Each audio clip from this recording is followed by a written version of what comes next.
அம்மா, என்னோட இன்னொரு தம்பியும் எப்போ இறப்பான்? என் காதுகளில் அந்த வார்த்தைகள் விழுந்தபோது என் உலகமே உறைந்து விட்டது போல் இருந்தது. அதிர்ச்சியுடன் திரும்பி என் மகள் சுமதியை பார்த்தேன். அவள் ஒட்டிய வயிற்றை தடவிக்கொண்டே நின்றிருந்தாள். அவள் கண்களில் ஒரு எதிர்பார்ப்பு.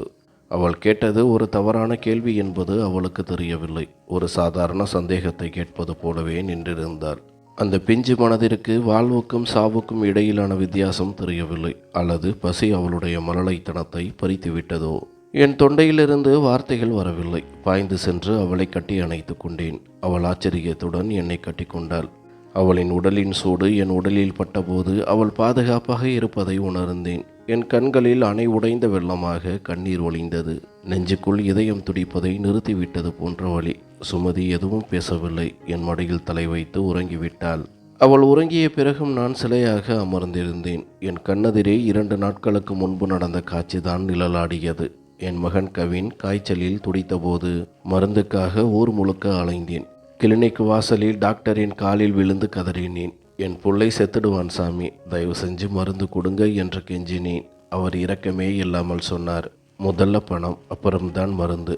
பணம் என்னிடம் இல்லை. கொஞ்ச நஞ்ச சேமிப்பும் தீர்ந்து விட்டது. வெறும் கையுடன் வீடு திரும்பினேன். என் மடியில் கிடந்த கவின் துடி துடித்து மூச்சை விட்டான். கடைசி நிமிடம் வரை அவன் கண்கள் என்னையே பார்த்து கொண்டிருந்தன. அம்மா, நான் ஏன் சாவுறேன்? என்னை காப்பாற்ற மாட்டீங்களா என்று அவன் கேட்பது போலவே இருந்தது. அந்த பார்வைக்கு என்னிடம் பதில் இல்லை. வறுமை என் உலகையே இருட்டாக்கிவிட்டது. அவனை புதைத்துவிட்டு வந்த பிறகு சுவர்களோடு முட்டி அழுது தீர்க்கக்கூட நேரம் கிடைக்கவில்லை. அதற்குள் சுமதி கேட்ட அந்த கேள்வி என் ஆன்மாவில் சம்மட்டியால் அடித்தது. மெதுவாக அறையை விட்டு வெளியே வந்து முற்றத்தில் அமர்ந்தேன்.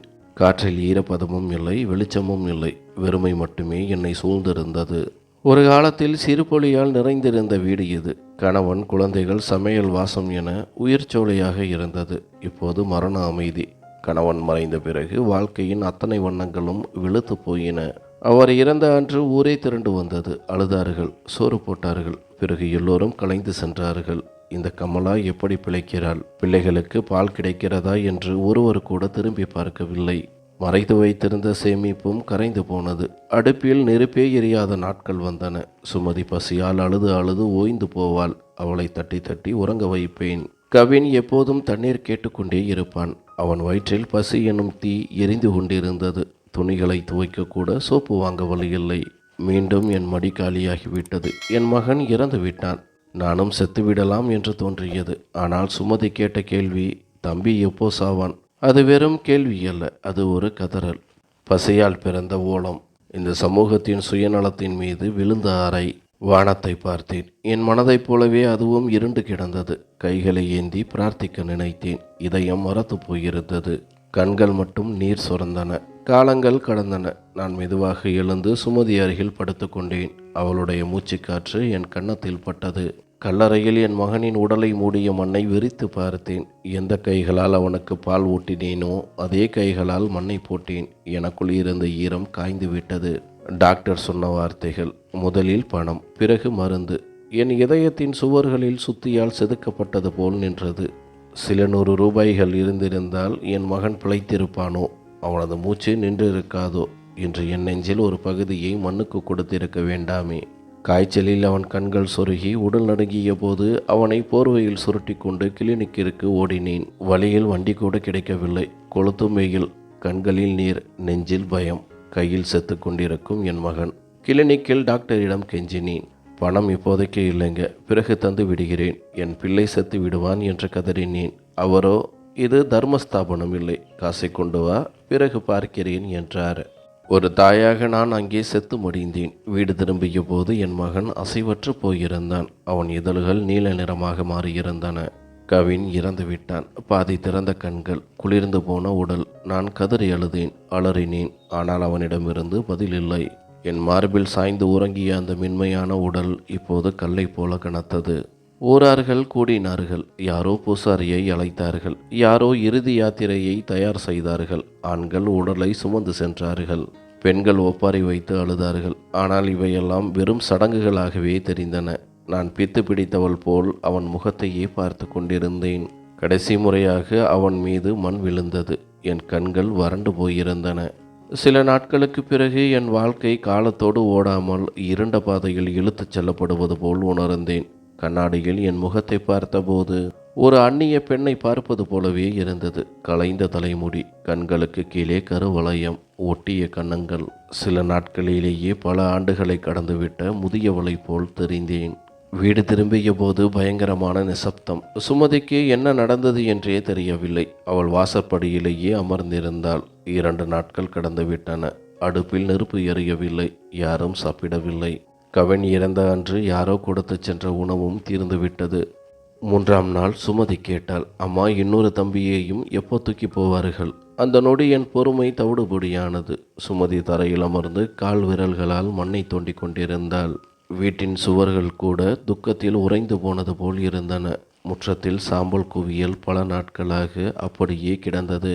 இதுதான் வாழ்க்கையா? ஒரு பெண்ணின் மீது இப்படி கொஞ்சம் கொஞ்சமாக சாவதுதானா? அவளை காப்பாற்ற யாருமே வரமாட்டார்களா என்று எனக்குள் கேட்டுக்கொண்டேன். என் கணவன் உயிரோடு இருந்த மாலை பொழுதுகள் நினைவுக்கு வந்தன. அவர் வேலை முடிந்து வீட்டிற்கு வரும்போது பிள்ளைகளை தூக்கி கொஞ்சுவார். என் கண்களை பார்த்து புன்னகைப்பார். பிள்ளைகளை படிக்க வைத்து ஆளாக்க வேண்டும் என்று கனவுகள் கண்டோம். ஆனால் அந்த கனவுகள் அவரோடு மண்ணுக்குள் புதைந்து விட்டன. உடைந்த மனதை ஒன்று திரட்ட முயன்றேன். நான் எழுந்து நிற்காவிட்டால் மிச்சம் இருக்கும் எதுவும் நிலைக்காது என்று தெரிந்தது. வீட்டின் மூலையில் இருந்த பழைய பெட்டியில் ஏதோ விசேஷத்திற்காக வாங்கிய துணிகள் இருந்தன. இப்போது அவை அர்த்தமற்றவை. என் மகளை தவிர இந்த உலகத்தில் எனக்கு எதுவுமே பெரிதாக தோன்றவில்லை. மடியில் படுத்திருந்த சுமதியை பார்த்தேன். அவள் தூக்கத்திலும் ஏதோ முணுமுணுத்து கொண்டிருந்தாள். கனவில் தன் இறந்து போன தம்பியோடு பேசிக் கொண்டிருப்பாளோ? அவன் விளையாட அழைக்கிறானா, அல்லது அவளே அவனோடு செல்ல துடிக்கிறாளா? இல்லை, இனி எல்லாம் மாற வேண்டும் எப்படியாவது என்று சபதம் செய்தேன். அதே சமயம் என் விதியின் கதவை யாரோ தட்டுவது போல் இருந்தது. கவினின் உடல் என் கைகளில் சாய்ந்த தருணம், அவன் என் கண்ணெதிரேயே மூச்சை விட்ட கடைசி நொடி, அது என் இதயத்தை மீண்டும் மீண்டும் ரணமாக்கியது. சுமதி தூங்கிவிட்டாள். ஆனால் எனக்கு தூக்கம் வரவில்லை. பசியின் வலி ஒருபுறம், அந்த பிஞ்சு மகளின் கேள்வி மறுபுறம் என் ஆன்மாவை சித்திரவதை செய்தது. சுமதி அந்த கேள்வியை கேட்டது விளையாட்டிற்கு அல்ல. 3 நாட்களாக பசியில் கிடந்த அந்த பிள்ளையின் பிஞ்சு மனம் ஒன்றை மட்டும் கற்றுக்கொண்டது. யாராவது செத்தால் மட்டும்தான் இங்கே சோறு கிடைக்கும். நான் ஒரு முடிவின் விளிம்பில் அமர்ந்திருந்தேன். பக்கத்தை விட்டு ஆறுமுகம் சொன்ன வார்த்தைகள் என் காதுகளில் ரிங்காரமிட்டன. பார் கமலா, நீ தனியால், உனக்கு ஒரு ஆதரவு வேணும். நான் இருக்கேன். உன் நிலைமை யாருக்கும் தெரியாது. நமக்குள் நடப்பது ரகசியமாக இருக்கும். நீ சரின்னு சொன்னா உனக்கும் உன் பிள்ளைகளுக்கும் எந்த குறையும் இருக்காது. அவன் என்னை மனைவியாக பார்க்கவில்லை. என் வறுமையை பயன்படுத்தி தன் ஆசையை தீர்த்து கொள்ள துடிக்கும் மிருகமாக தெரிந்தான். அன்று அவன் சொன்னபோது என் ரத்தம் கொதித்தது. அவனை ஓங்கி அரைந்து அனுப்பினேன். ஆனால் இன்று பசி என் மனசாட்சியையே உழுக்கத் தொடங்கியது. நான் சரி என்று சொல்லிவிட்டால் என் பிள்ளையின் வயிறு நிறைந்து விடுமா? இந்த கேள்வி என் மனதிற்கும் என் பிள்ளையின் பசிக்கும் இடையே ஒரு பெரிய யுத்தத்தை தொடங்கியது. என் மனதிற்குள் 2 குரல்கள் மோதிக்கொண்டன.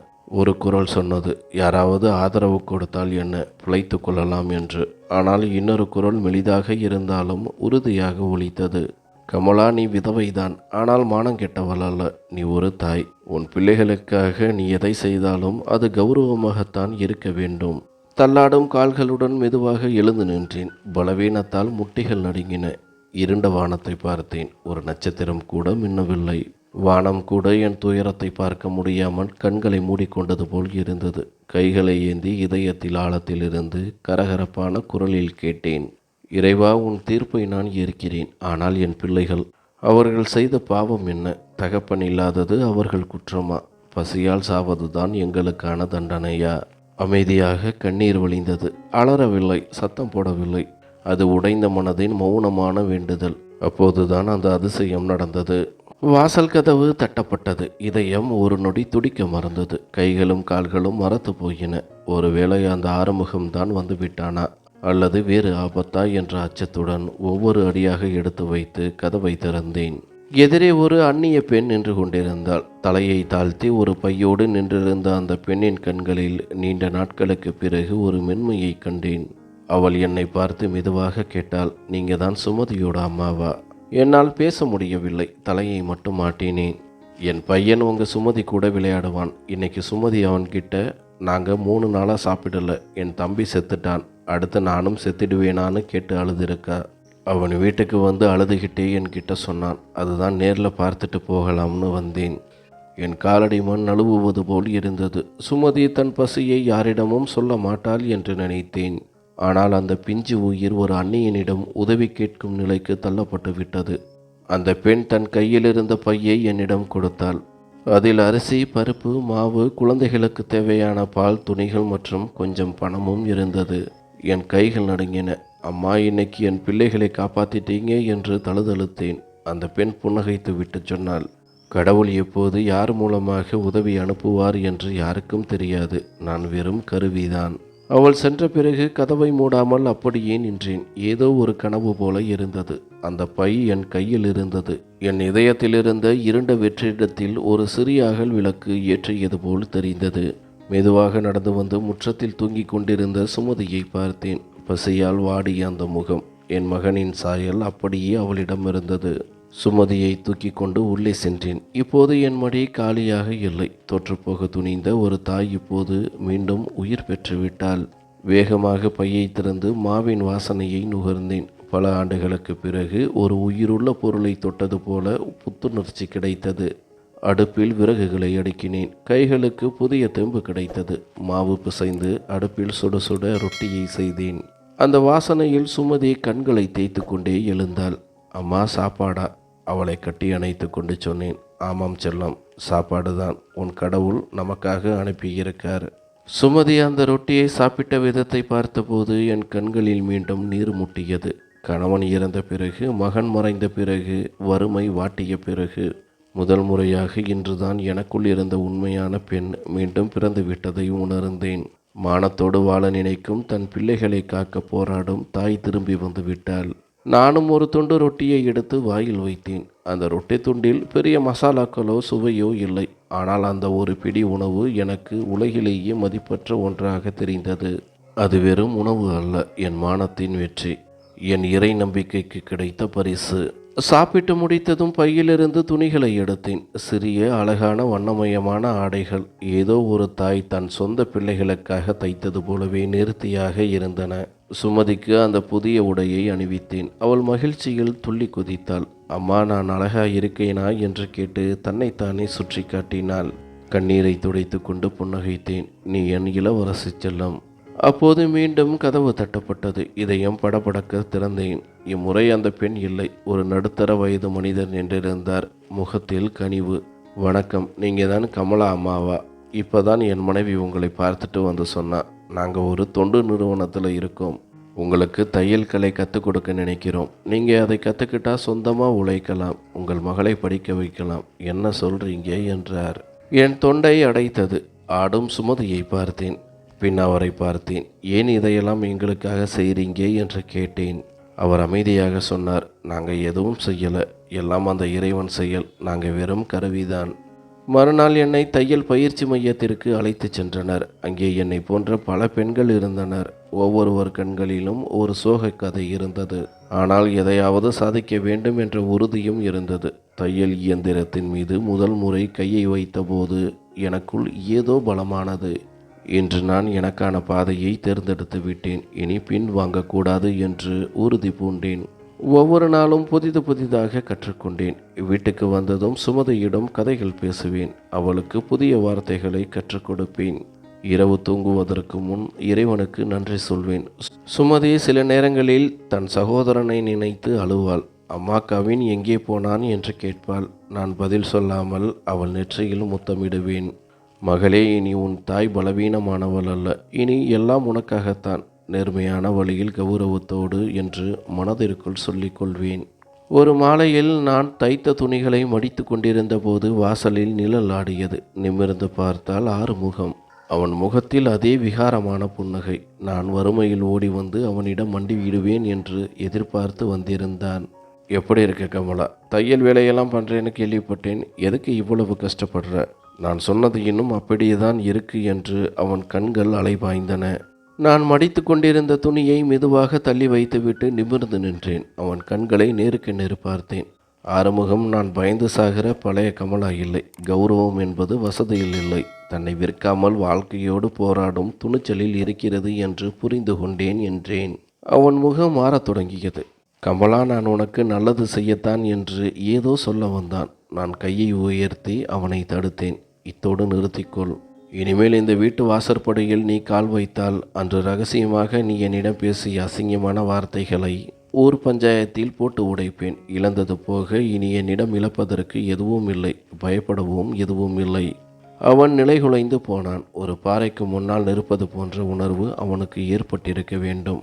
பதற்றத்துடன் அங்கிருந்து அகன்றான். அவன் செல்வதையே பார்த்து கொண்டிருந்தேன். கதவை மூடிவிட்டு திரும்பிய போது என் இதழ்களில் ஒரு நிம்மதியான புன்னகை அரும்பியது. இப்போது நான் ஒரு வெற்றியாளராக நின்றேன். என் தம்பி கவின் எங்கே போனான் என்று என் மகள் இனி கேட்க மாட்டாள். ஏனெனில் அவளுடைய அம்மா இப்போது அவள் பக்கத்தில் ஒரு இமயமலையாக நிற்கிறாள்.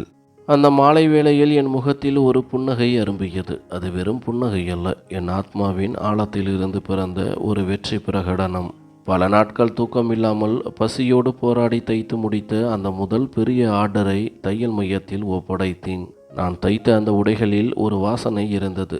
தன் பிள்ளைகளுக்காக போராடும் ஒரு தாயின் பொறுமையின் வாசனை.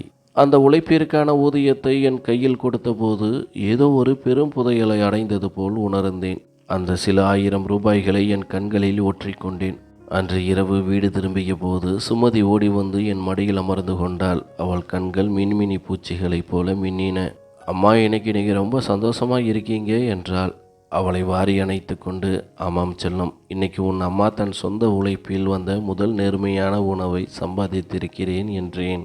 அம்மா, நான் பெருசானதும் நானும் வேலைக்கு போய் காசு கொண்டு வருவேன். நாம் 2 பேரும் சேர்ந்து இந்த வீட்டை பார்த்துக்கலாம் என்று அவள் சொன்னபோது அவள் நெற்றியில் முத்தமிட்டு வானத்தை பார்த்தேன். அங்கே ஒரே ஒரு நட்சத்திரம் மட்டும் பிரகாசமாக தெரிந்தது. ஒருவேளை என் மகன் கவின் மேலிலிருந்து தன் தாய் உடைந்து போகாமல் நிமிர்ந்து நிற்பதை பார்த்து சிரிக்கின்றானோ? அந்த நாள் என் வாழ்க்கையின் புதிய விடியல். என் கைகளால் சம்பாதித்து என் பிள்ளைக்கு ரொட்டி வாங்கிய முதல் நாளில் அவமானம் இல்லை, மாறாக ஒரு மகா அமைதி இருந்தது. என் கையில் இருந்த அந்த சில நோட்டுக்கள் என் தோள்களில் சுமந்த வறுமையின் பாரத்தை விட வலிமையானவை. விழுந்து கிடந்த என்னை மீண்டும் எழுப்ப வந்த புயலுக்கு எதிராக எனக்குள் ஒரு இரும்பு தூண் முளைத்தது. சுமதி வாசலில் அமர்ந்து எனக்காக காத்திருந்தாள். என்னை பார்த்ததும் அவள் கண்களில் வந்த அந்த ஒளிக்கு ஈடு இணையில்லை. அம்மா, வேலை முடிச்சு வந்துட்டீங்களா என்று ஓடி வந்து என்னை கட்டி கொண்டாள். நான் சிரித்து கொண்டே அவளிடம் ஒரு பையை நீட்டினேன். அதில் அவளுக்கு பிடித்த கிளிப்புகள், ஒரு சிறிய ஸ்கூல் பேக் மற்றும் மிட்டாய்கள் இருந்தன. அவள் மகிழ்ச்சியில் கத்திவிட்டு கண்ணாடியின் முன் போய் நின்று கொண்டாள். அம்மா, நான் ஸ்கூலுக்கு போவேனா என்று அவள் கேட்ட கேள்வி என் இதயத்தில் ஒரு அம்பாக தைத்தது.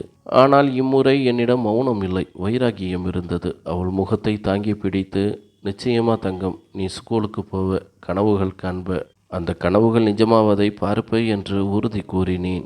மறுநாள் தொண்டு நிறுவனத்திற்கு சென்று, எனக்கு இன்னும் கூடுதல் வேலை கொடுங்கள், எத்தனை மணி நேரம் வேண்டுமானாலும் உழைக்க தயார் என்று விண்ணப்பித்தேன். சில வாரங்களுக்கு முன்பு பசியோடு நின்ற அந்த பெண்ணா இவ்வளவு உறுதியாக பேசுகிறாள் என்று அவர்கள் வியந்தார்கள். எனக்கு கூடுதல் வேலை கிடைத்தது. இரவு வெகு நேரம் வரை அமர்ந்து தைப்பேன். பொத்தான்கள் தைப்பேன். விரல்களில் வீக்கம் வரும். சில சமயம் இரத்தம் கசியும். ஆனால் அந்த வழியில் ஒரு தெய்வீக நிம்மதி இருந்தது. சுமதியை அருகிலிருந்த அந்த பள்ளியில் சேர்த்தேன். அவள் பாடம் படிப்பதையும் மாலையில் வந்து என்னிடம் கதைகள் சொல்வதையும் பார்த்து பூரித்து போனேன். அவள் முதல் முறையாக அம்மா என்று எழுதிய போது என் கண்கள் கலங்கின. ஒரு காலத்தில் பசி ஓலமிட்ட இந்த வீட்டில் இப்போது என் மகளின் சிரிப்பொலி ரிங்காரமிடுகிறது. அன்று ஒரு நாள் எனக்கு முதலில் உதவிக்கரம் நீட்டிய அந்த பெண் மீண்டும் வந்தாள். என்னோடு அமர்ந்து தேநீர் அருந்தினாள். கமலா, உன்னை பார்த்தால் காலமே உன்னிடம் தோற்றுப்போனது போல தெரிகிறது என்றாள்.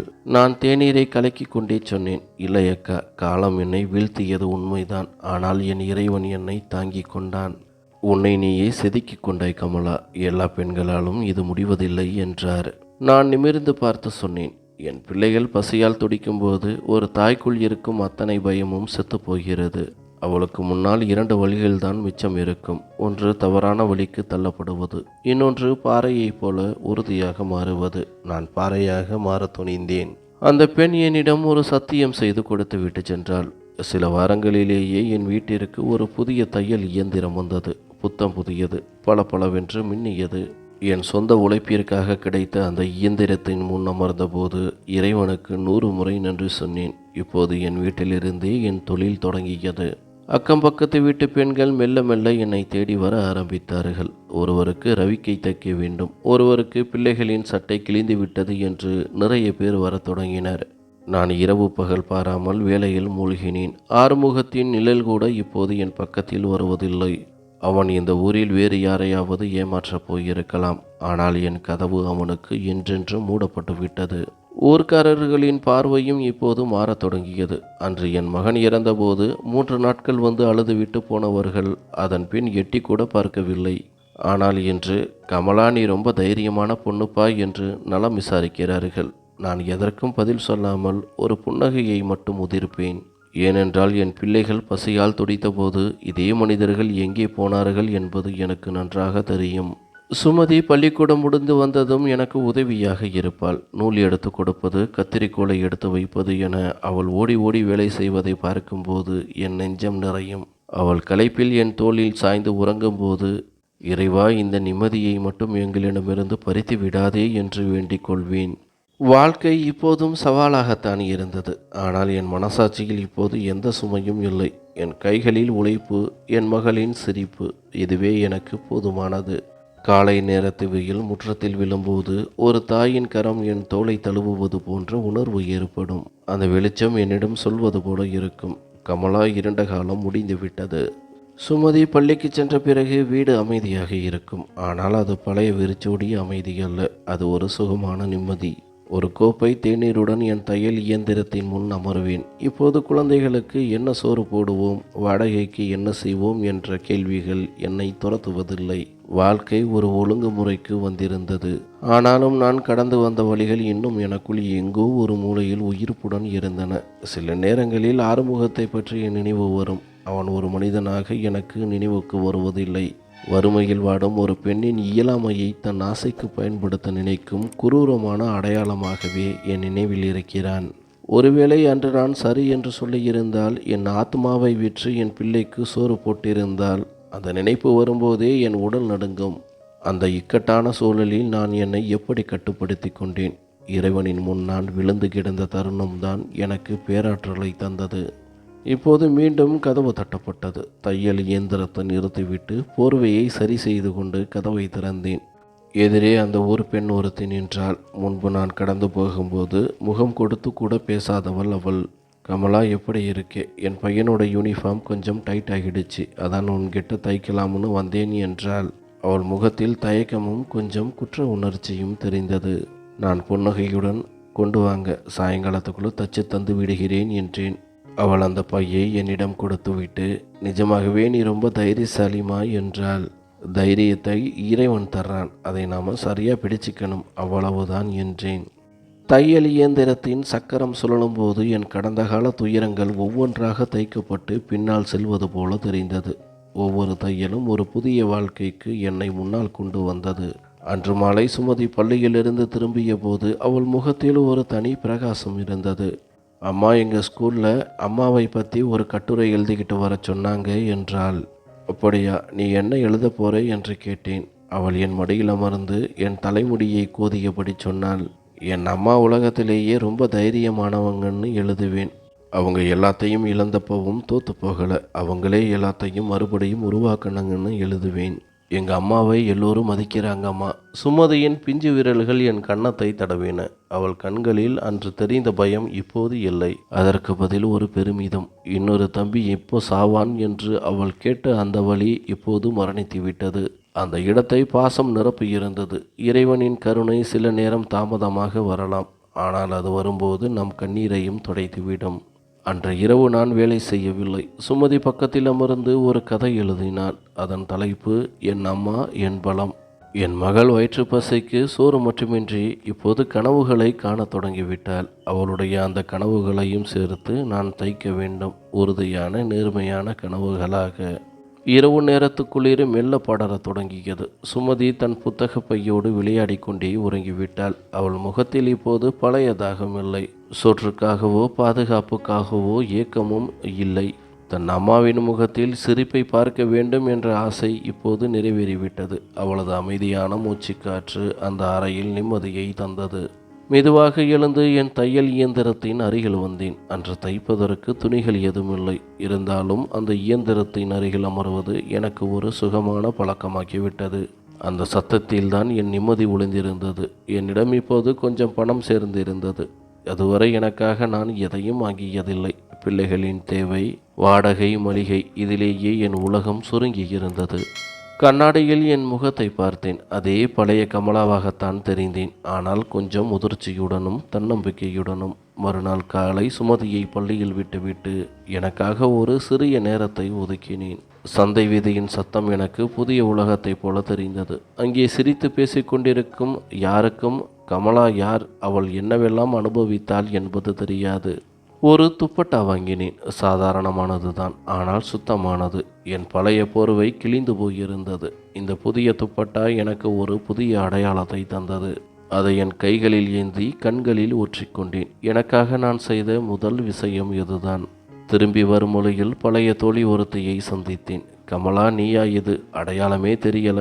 எல்லோரும் உன்னை பற்றி பேசுகிறாங்க. கஷ்டத்தை சகிக்காம உழைப்பால ஜெயிச்ச பொண்ணுன்னு பாராட்டுறாங்க என்றாள். என் நெஞ்சில் ஒரு சிலிர்ப்பு ஏற்பட்டது. காலம் எனக்கு கற்றுக் கொடுத்துடுச்சு. கையேந்திரதை விட கைகளால் உழைக்கிறது மேலானதுன்னு என்றேன். அவள் கண்களில் தெரிந்த மரியாதை என் மனதிற்கு மருந்தாக இருந்தது.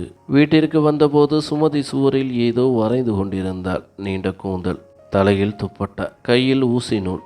அவளுக்கு பக்கத்தில் கையில் புத்தகத்தோடு ஒரு சிறுமி. இது யாருமா என்று கேட்டேன். இது நீங்க தாமா, பக்கத்தில் இருக்கிறது நான் என்று சொன்னாள். நான் பெரியவளானதும் உங்களை மாதிரி தைரியமான அம்மாவா ஆவேன். ஆனால் எங்கள் அம்மா மாதிரி யாருமே இருக்க முடியாது என்றாள். அவள் சொன்னது வெறும் வார்த்தைகள் அல்ல, என் பொறுமைக்கு கிடைத்த பரிசு. அவளை வாரி அணைத்து கொண்டேன். அன்று இரவு என் வாழ்க்கையின் முதல் கனவை கண்டேன். அதில் இருட்டில்லை, வெளிச்சம் மட்டுமே இருந்தது. ஒரு சிறிய வீடு, நிறைய தையல் இயந்திரங்கள், சிரித்து பேசும் பெண்கள். வானத்தில் ஒரு நட்சத்திரம் இணையது. அது என் மகன் கவினாகத்தான் இருக்கும். தன் தாய் தோற்றுப்போகாமல் நிமிர்ந்து நிற்பதை அவன் மேலிலிருந்து பார்த்து ரசிக்கிறான். மறுநாள் காலை ஜன்னல் வழியாக வந்த அந்த குளிர்ந்த காற்று என் முற்றத்தில் சிதறியது. புதிய துப்பட்டாவை அணிந்து கொண்டு வாசலில் அமர்ந்திருந்தேன். இன்று தையல் இயந்திரத்தின் சத்தம் சிறிது நேரம் ஓய்ந்திருந்தது. ஏனெனில் இன்று எனக்கொரு புதிய தேர்வு காத்திருந்தது. சுமதியின் பள்ளியில் இன்று பெற்றோர் ஆசிரியர் கூட்டம். ஒரு காலத்தில் பசியால் வாடிய என் மகளை தூக்கி கொண்டு அலைந்தவள் இன்று ஒரு கௌரவமான தாயாக பள்ளிக்கு செல்ல தயாரானேன். என் மகளின் கல்வி பயணத்தின் முதல் அதிகாரத்திற்காக இன்று பள்ளிக்கு செல்ல தயாரானேன். சுமதியின் தலைமுடியை சரி செய்து அவளுடைய சீருடையை தேய்த்து கிளிப்புகளை பூட்டினேன். இறைவா, ஒவ்வொரு நாளும் என்னை காத்ததைப் போலவே என்றும் என் கௌரவத்தை காப்பாற்று என்று வேண்டிக் கொண்டேன். பள்ளி வாசலில் பெற்றோர்களின் நீண்ட வரிசை. கையில் விலை உயர்ந்த பைகள், செல்போன்கள் என பகட்டாக பேசிக்கொண்டிருந்த கூட்டத்திற்கு நடுவே நான் ஒரு ஓரமாக நின்று என் புதிய துப்பட்டாவை சரி செய்தபடி நம்பிக்கையை திரட்டி கொண்டிருந்தேன். என்னிடம் பேச வார்த்தைகள் குறைவு, ஆனால் என் நெஞ்சில் ஒரு அமைதி இருந்தது. ஆசிரியை என்னையும் சுமதியையும் உள்ளே அழைத்தார். கனிவான முகம் கொண்ட அவர் சுமதியின் நோட்டு புத்தகங்களை திறந்து காண்பித்தார். சுமதி ரொம்ப அறிவான பொண்ணு, சீக்கிரம் எல்லாத்தையும் கற்றுக்கிறா. முக்கியமாக அவள் எழுதிய என் அம்மா கட்டுரை இப்போ பள்ளி சுவரில் ஒட்டப்பட்டிருக்கு என்றார். அதை கேட்டதும் என் கைகள் நடுங்கின. அன்று இரவு என்னோடு அமர்ந்து அவள் பேசிய வார்த்தைகள் இப்போது பொதுவெளியில் கௌரவமாக நிற்கின்றன. ஆசிரியை என் தோளை தொட்டு சொன்னார். சுமதியை நீங்கள் ரொம்ப அருமையாக வளர்த்துருக்கீங்க கமலா. உங்களை போன்ற தாய்மார்களிடமிருந்து நாங்களும் நிறைய கற்றுக்கொள்கிறோம்.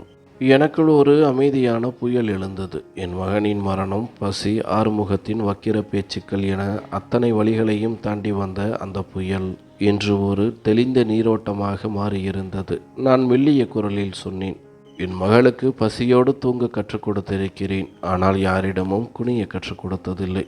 இனி அவளுக்கு படிக்க கற்றுக் கொடுப்பேன். ஆனால் ஒருபோதும் விற்க கற்றுக் கொடுக்க மாட்டேன். பள்ளியிலிருந்து திரும்பும்போது சுமதி கேட்டாள், அம்மா, நீங்கள் சந்தோஷமாக இருக்கீங்களா? நான் அவளை வாரி அணைத்து கொண்டு ரொம்ப சந்தோஷமாக இருக்கேன் செல்லும் என்றேன். வீடு திரும்பியதும் பல மாதங்களுக்கு பிறகு என் மகனின் கல்லறைக்கு செல்ல வேண்டும் என்று தோன்றியது. சுமதியை கூட்டிக் கொண்டு சுடுகாட்டிற்கு சென்றேன். அங்கே என் மகனின் கல்லறை மண்ணை தொட்டபோது அவன் தலையை தடவுவது போல் இருந்தது. மகனே, உன் அம்மா தோற்று போகவில்லை. உன் சகோதரி படிக்கிறாள். உன்னை மறக்காமல் நாங்களும் வாழ கற்றுக்கொண்டோம் என்று மௌனமாக அழுதேன். அன்று இரவு சுமதியிடம் சொன்னேன், மகளே, ஒருவேளை இந்த உலகம் உன்னை ஒடுக்க நினைத்தால் உன் தாய் யாருக்கும் அஞ்சாமல் நிற்பதை நினைத்துக்கொள். நீ யாருக்கும் குனியாதே. அவள் என் கழுத்தை கட்டிக்கொண்டு, நீங்க தான் என் சூப்பர் ஹீரோ அம்மா என்றாள். அன்று பெய்த லேசான மழைத்துளிகள் என் வீட்டின் கூரையில் தாளமிட்டன. ஒரு காலத்தில் பயத்தை தந்த அந்த சத்தம் இன்று ஒரு சங்கீதமாக தெரிந்தது. அடுப்பில் உருளைக்கிழங்கு கறியின் வாசனை கமழ்ந்தது. ஒவ்வொரு மாத இறுதியிலும் தையல் கூலி வந்தவுடன் என் மகளுக்கு ஒரு விசேஷமான உணவை சமைக்க வேண்டும் என்று சத்தியம் செய்திருந்தேன். அன்று கவின் இறந்தபோது ஊர்க்காரர்கள் கொண்டு வந்த உணவுதான் விசேஷ உணவாக இருந்தது. இன்று என் உழைப்பில் என் மகளுக்காக நான் சமைக்கிறேன். சாப்பிட்டு முடித்ததும் சுமதியிடம் கேட்டேன், சுமதி, உனக்கு ஞாபகம் இருக்கா, இன்னொரு தம்பி எப்போ சாவான்னு நீ கேட்டது? அவள் சற்றென்று மௌனமானாள். ஞாபகம் இருக்குமா? அப்போ நான் ரொம்ப சின்ன பொண்ணு இல்லை என்றாள். இல்லை செல்லம், நீ சின்ன பொண்ணு இல்லை, நீ பசியோடு இருந்தாய். பசி ஒரு மனுஷனை எதை வேண்டுமானாலும் பேச வைக்கும் என்று அவள் தலையை வருடினேன். இனி நாம என்னைக்கும் பசியோடு இருக்க மாட்டோம்ல அம்மா என்று அவள் கேட்க, இனி ஒருபோதும் மாட்டோம் என்றேன். அப்போது கதவு தட்டப்பட்டது. நான் எழுந்து சென்று கதவை திறந்தேன். வாசலில் அதே பழைய பெண்மணி நின்றார். யார் முதலில் என் வாசலில் வந்து நம்பிக்கையை விதைத்து என் நெற்றியின் வியர்வையை துடைத்தார்களோ அதே பெண்மணி இப்போதும் என் முன்னே நின்றார். இம்முறை அவர் கண்களில் ஒரு தூய அமைதியும் என் மீதான பெருமிதமும் தெரிந்தது. வணக்கம் கமலா சகோதரி, எங்களுடைய நிறுவனம் சார்பாக தையல் பயிற்சி மையம் ஒன்றை ஆரம்பிக்கப் போகிறோம். அங்கே வேலை தெரிந்த ஒரு பெண் மட்டும் எங்களுக்கு தேவையில்லை. வாழ்க்கையை எதிர்கொண்டு ஜெயித்த ஒரு பெண் வேண்டும். நீ அந்த மையத்தின் ஆசிரியராக இருக்க வேண்டும் என நாங்கள் விரும்புகிறோம் என்றார். என் கால்கள் நடுங்கின. நாற்காலியை பிடித்து என்னை தேற்றிக்கொண்டேன். நான் ஒரு சாதாரண பெண் தானே என்று கேட்டேன். அவர் புன்னகைத்து, இல்லை கமலா, நீ சாதாரண பெண்ணாக சிகரத்தை தொட்டவள். உன்னை போன்றவர்கள்தான் மற்றவர்களுக்கு முன்மாதிரி என்றார். சில நாட்கள் அவகாசம் கேட்டு அவரை அனுப்பி வைத்தேன். வெளியே மழை நின்றிருந்தது. மேகங்களுக்கு பின்னால் இருந்து சூரியன் எட்டி பார்த்தது. திரும்பி பார்த்தபோது சுமதி சுவரில் வரைந்திருந்த படத்தில் இப்போது ஒரு மாற்றம் தெரிந்தது. ஒரு வகுப்பறை, வரிசையாக அமர்ந்திருக்கும் சிறுமிகள், அவர்களுக்கு முன்னால் ஒரு வெள்ளை துப்பட்டா அணிந்த பெண் புன்னகையோடு நின்றாள். நேரம் வந்துவிட்டது. என் மகளுக்கு மட்டுமல்ல, இந்த ஊரின் மற்ற மகள்களுக்கும் நான் வழிகாட்ட வேண்டும் என்று எனக்குள் சொல்லிக்கொண்டேன். அடுத்த வாரம் ஒரு ஆசிரியராக அந்த வகுப்பறையின் முன் நின்றேன். அங்கே இருந்த கண்களில் நான் என்னையே கண்டேன். அதே பசி, பயம், மௌனம், கேள்விகள் அனைத்தையும் அவர்கள் கண்களில் பார்த்தேன். நான் முதல் பாடத்தை இப்படி தொடங்கினேன். ஒரு மகள் பசியால் துடிக்கும் போது ஒரு தாயின் மனசாட்சி தான் அவளுக்கு பெரிய ஆசிரியராக மாறுகிறது. வகுப்பறை நிசப்தமானது.